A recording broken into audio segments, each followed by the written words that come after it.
Social media creators हैं उनके साथ मिलकर।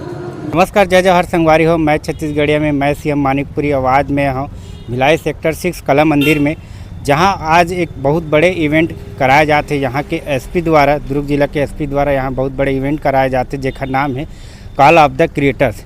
ये इवेंट में आप मतलब जितना भी यहाँ शहर में साइबर क्राइम बढ़ते हुए साइबर क्राइम ला लेके का रोकथाम है ओखर बारे में पूरा जानकारी दे जाही। तो अंदर चलबो हमन बहुत बड़े इवेंट के बारे में जानबो का हुआ थे, का जानकारी हमला मिलता है। चलो हमारे साथ।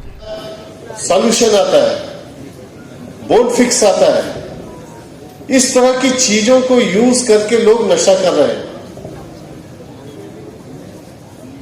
कुछ केमिकल सिंथेटिक कंपाउंड है, उसको लोग कंज्यूम करके नशा कर रहे हैं। ऐसे में आम जनता को, युवा वर्ग को समझाना बहुत आवश्यक है कि कौन सी चीजें उनके जीवन को खराब कर सकती है। ये छोटी छोटी रील्स के जरिए जो आप बताते हैं वो लोगों को बहुत अपील करते हैं। जो काम 90 मिनट की डॉक्यूमेंट्री नहीं कर सकती, वो 9 सेकंड का रील कर देता है, क्योंकि लोगों के पास समय बहुत कम है। युवाओं को जोड़ने का प्रयास किया जा रहा है, किस तरीके से युवा इसमें आप लोगों के साथ मिलकर के काम करेंगे? क्योंकि साइबर क्राइम एक ऐसा विषय है और इसकी व्यापकता को देखते हुए आम पब्लिक तक पुलिस और इसके जागरूकता अभियान की रीच बढ़ाने के उद्देश्य से यह आयोजन है, जिसमें पुलिस सहभागिता कर रही है। और जो सोशल मीडिया क्रिएटर्स हैं उनके साथ मिलकर तो आज की आवश्यकता है उसके अनुरूप डिज़ाइन करके कार्यक्रम लोगों तक जाएगी, जागरूकता के कार्यक्रम जाएगी, तो निश्चित रूप से फ़ायदा होगा। आप देख रहे हैं कि प्रतिदिन digital arrest, cyber fraud, share trading के नाम पे फ्रॉड, डेली इस तरह की घटनाएं हो रही है और लोगों को अवेयर करना बहुत ज़रूरी है, अन्यथा काफ़ी बड़ी रकम एक साथ एक झटके में निकल जा रही है। उसी उद्देश्य से पूरा कार्यक्रम है। और साथ में नशा, क्योंकि युवाओं को सबसे ज़्यादा प्रभावित कर रहा है नशा, और साथ ही यातायात, ये 3 विषयों को लेकर पुलिस ने फोकस किया है।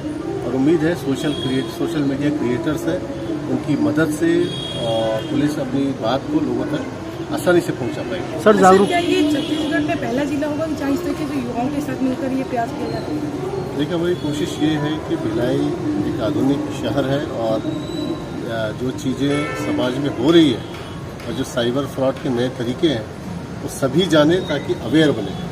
अपराधी अपने आप को डेली अपडेट कर रहा है, इसलिए पुलिस को ज़रूरी है कि समाज को भी इस बारे में अपडेट करता रहे, और इसीलिए पहल है। और पहले दूसरा जिला इतना मायने नहीं रखता, पब्लिक तक मैसेज पहुँचे, ये ज़्यादा महत्वपूर्ण। सर, जागरूकता के बाद भी लगातार ठगी के शिकार हो जा रहे हैं लोग। दुर्ग पुलिस क्या लोग से अपील करती है? जैसे मैंने बताया कि ये ठगी इसलिए होती है कि वो नए तरीके आजमाते हैं और हर बार नया तरीका करके लोगों को भय में डालते हैं। जैसे कि आईजी साहब ने बताया कि भय और लालच, ये 2 चीज़ें हैं जिसकी वजह से ये घटनाएं लगातार हो रही है। पहले घटनाएं होती थी, लोग नहीं बताते थे, अब लोग रिपोर्ट कर रहे हैं और पुलिस इन्वेस्टिगेट कर रही है, और इसी वजह से आपके सामने घटनाएं आ रही हैं।